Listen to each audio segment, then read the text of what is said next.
मैं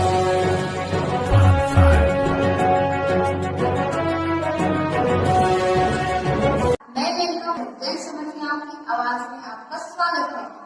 आइए देखते हैं आज का रिपोर्ट। सिविल कोर्ट आना हुआ, किस केस के मामले में आज आए थे? 23 मार्च 2023 को 60-40 नियोजन नीति के विरोध में जो प्रदर्शन किया गया था पूरे राज्य में, जिसमें विधानसभा का घेराव का एक कार्यक्रम रखा गया था और जिसमें छात्र शांतिपूर्ण तरीके से ही विधानसभा के काफ़ी दूर में ही उन्हें रोक दिया गया था और उस दरमियान आंसू गैस इत्यादि, रबड़ गोली इत्यादि बहुत कुछ की बौछार भी की गई थी और साथ ही साथ कुछ फर्जी मुकदमे भी किए गए थे, चूँकि इस राज्य की आदत है हुक्मरान की कि जब ये स्टूडेंट के मूवमेंट को दबाने का प्रयास करते हैं तो कुछ स्टूडेंट्स पर फर्जी एफआईआर किए जाते हैं। तो उसी के तहत एक मुकदमा किया गया था, जिसमें आज हम लोग बेल के लिए हमारे वकीलों के माध्यम से निवृत्तेश दा उनके माध्यम से बेल के लिए अप्लाई किया था और हमें आज बेल मिला। तो माननीय न्यायालय का आदर करते हैं, सम्मान करते हैं, जिनके माध्यम से, चूँकि कहीं ना कहीं जो फर्जी केस लगाया गया था माननीय न्यायालय ने उसको संज्ञान में लिया कि भाई ये तो पढ़ने वाले छात्र हैं और ये इस प्रकार के मूवमेंट में तो अक्सर ये भाग लेते हैं या फिर अपनी बातों को रखते हैं, तो इसका मतलब ये नहीं कि ये कोई किसी प्रकार के असामाजिक लोग हैं। तो कुल मिलाकर हमारी जो आवाज़ है वो उसे दबाने का जो प्रयास किया गया था वो नहीं दबेगी और हम लोग जब जब इस प्रकार के लांछन या फिर आरोप प्रत्यारोप लगेंगे हम लोग मजबूती के साथ फिर बाहर निकलेंगे। ये समय है, क्योंकि समय कम बचा है, ऐसे समय में आप गांव घर में घूम गए, जन आशीर्वाद यात्रा कर रहे हैं और ऐसी परिस्थिति में कोर्ट कचहरी को भी मैनेज करना पड़ता है, तो कितना मुश्किल होता है? देखिए, जब पॉलिटिक्स की बात आती है, राजनीति की बात आती है तो बहुत सारी चीज़ें आपको फेस करना पड़ता है। सही बात है, अभी हम लोग पूरी तरह से गिरिडीह लोकसभा को फेस किए थे और अपना जो भी समय हम लोग का व्यतीत हो रहा था वो गिरिडीह लोकसभा में ही हो रहा था। उसी बीच आज रांची वेल के माध्यम से निकालकर समय आना पड़ा, तो कहीं ना कहीं एक दिन का तो उस हिसाब से मानते हैं कि थोड़ा सा माइनस हुआ है, लेकिन कोई बात नहीं, ये बहुत इंपॉर्टेंट कार्य था। हम लोग इसे एक दिन को अपनी ऊर्जा से फिर बैकअप कर लेंगे। जनाब जी, जिस तरह से आप लोग बहुत सारे आंदोलन किए थे, आंदोलन के दरमियान बहुत जगह पे आप लोगों को धाराएँ लगाया गया था, केस मुकदमा हुआ है, कितने मुकदमे से अभी तक आप राहत पाए हुए हैं? हाँ, कुछ मुकदमों से राहत मिली है और कुछ अभी भी न्यायालय के समक्ष बेल के लिए आवेदन दिया गया है और हमें उम्मीद है, क्योंकि हम लोग किसी भी मुकदमे में ना हम लोग किसी प्रकार का आपराधिक छवि के व्यक्ति, हम लोग तो पढ़ने वाले छात्र हैं। 2 साल के पूर्व भी हमारा उदय हुआ है राज्य में एक चेहरे के रूप में, तो हमारी कोई एक पढ़ने वाले एक साधारण सा कृषक परिवार का छात्र है, हमारा कोई बैकग्राउंड है नहीं ऐसा। तो केवल और केवल आवाज़ को दबाने के उद्देश्य से ये केस अब पूरे राज्य के कुछ जिलों में किए गए हैं ताकि झारखंड पर कोई बात ना करे, कॉर्पोरेट के खिलाफ कोई ना लड़े। आज जो जुल्म और सितम झारखंडियों के साथ हो रहा है, तो कुल मिलाकर हम लोग की अपनी आवाज़ को बुलंदी के साथ ही रखेंगे। ये फर्जी केस कब तक होते हैं? ये होते रहेंगे। ये चूँकि आखिर वही अंग्रेज़ों की व्यवस्था को हमने अपनाया है, तो अंग्रेज़ों ने इस व्यवस्था को इसलिए लगाया था कि जब ईस्ट इंडिया कंपनी भूमि अधिग्रहण करेगी तो उनको आसानी होगी, अगर कोई लोग आवाज़ उठाएंगे तो उनकी आवाज़ को दबाया जाए। तो ठीक उसी प्रकार आज जब हमारे हक अधिकार को छीना जाता है, तो हम जब अपनी आवाज़ को बुलंद करते हैं तो फर्जी केस एफआईआर सामने आते हैं। जयराम जी, जिस तरह से जेएसएससी सीजीएल पेपर लीक मामले में चरणबद्ध तरीके से आंदोलन के बाद अभी ट्विटर कैंपेन का भी आंदोलन, एक डिजिटल आंदोलन किया जा रहा है, इसके बीच में छात्र का किस तरह से समर्थन दीजिएगा? देखिए, वो छात्र समर्थन क्या होता, हमारे ही लोग थे। देवेंद्र दा कौन है? हमारे साथी हैं। अब ये देखिए, एक फेस पूरे राज्य में तो वन टाइम नहीं रहेगा आंदोलन में। आखिर जो लोग रांची में आंदोलन किए, जेएसएसयू जेबी केसेस के सम्मिलित रूप से, वे सभी शख्स जो 15 जिन पर एफआईआर हुआ, जिनके एफआईआर के बाद एसआईटी का गठन हुआ और फिर जांच में अवर सचिव समेत उनके पुत्रों समेत पेपर लीक में एक पेपर में 27 लाख का जो लूट का मामला सामने आया पेपर लीक में, वो कहीं ना कहीं इस आंदोलन की देन है। तो हम लोग तो हमेशा साथ खड़े हैं, आगे भी साथ खड़े रहेंगे। अच्छा जयराम, जिस तरह से आंदोलन के दरमियान पेपर लीक को विरोध था, उनके कुछ लोगों भी पकड़ में आए, साथ में स्टूडेंट ये निराश है, हताश है कि एग्ज़ाम तो कैंसिल हो गया, बाकी अभी री एग्ज़ाम का कोई भी ऑप्शन नहीं दिख रहा है, तो सीबीआई जांच महत्वपूर्ण है कि एग्ज़ाम होना महत्वपूर्ण है? देखिए, दोनों महत्वपूर्ण है। देखिए, अगर एग्ज़ाम नहीं होंगे तो फिर जाहिर सी बात है जो स्टूडेंट अपनी उम्र को क्रॉस कर रहे हैं, कई सालों से प्रतीक्षा करते हैं पेपर की।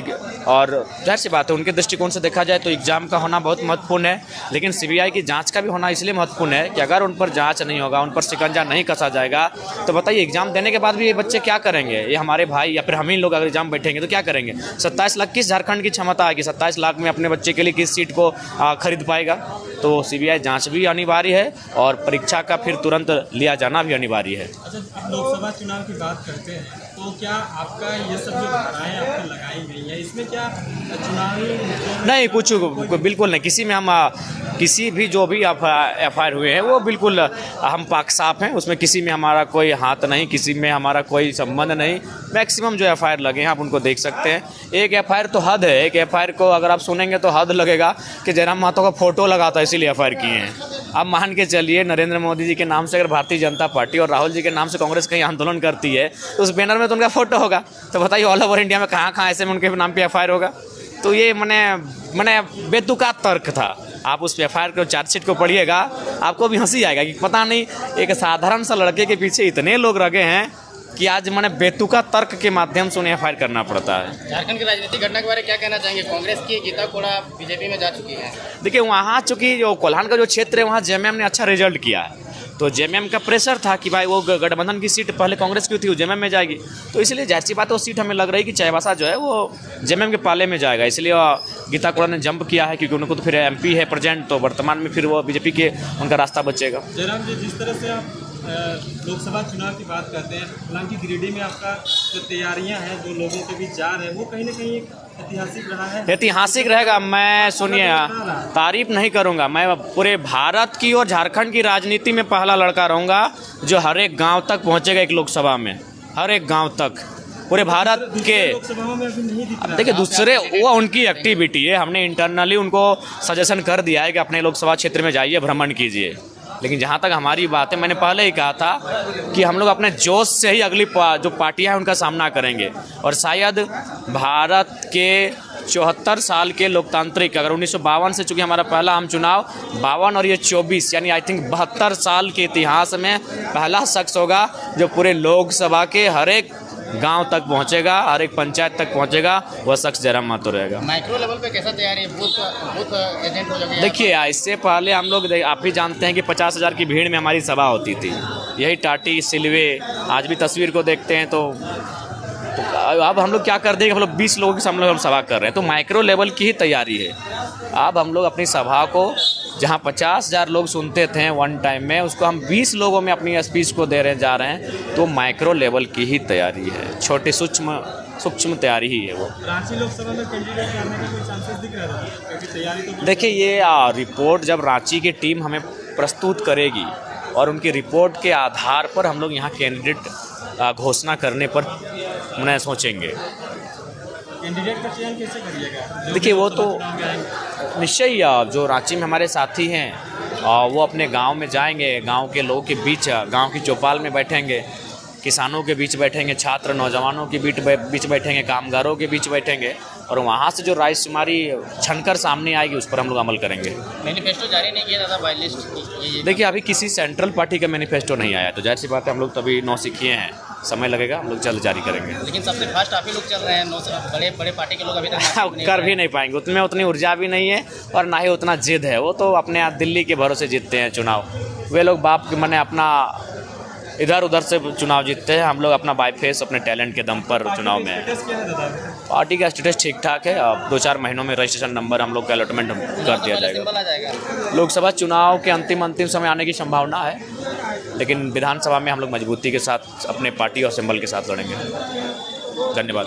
क्या कहना चाहेंगे जयराम जी का जो आज केस था उस पर क्या कहना चाहेंगे? आज न्यायालय झारखंड हाईकोर्ट से इन लोगों को 13 तारीख को बेल मिल चुका था, 13/2/2024 को जयराम महतो और मोतीलाल महतो, और आज इन लोग सिविल कोर्ट रांची में सरेंडर करने के लिए आए थे और बेल बॉन्ड अपना फर्निश करने के लिए।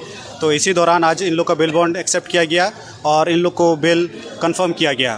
क्या क्या धाराएं लगी थी इनके ऊपर? इन लोग के लिए बहुत मेजर धाराएं थी, बहुत सेवरल सेक्शंस थे, जिसमें मेजर सेक्शन 307, 353, 332, 333, ये सब धाराएं मेजर सेक्शंस थी।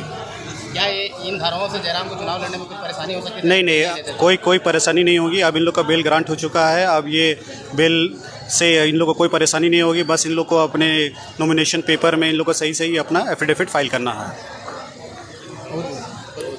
Thank you. जन समस्या की आवाज क्षेत्रीय खबर आप तक में बने रहने के लिए बहुत बहुत धन्यवाद। तब तक के लिए दीजिए इजाजत। जोहार, नमस्कार।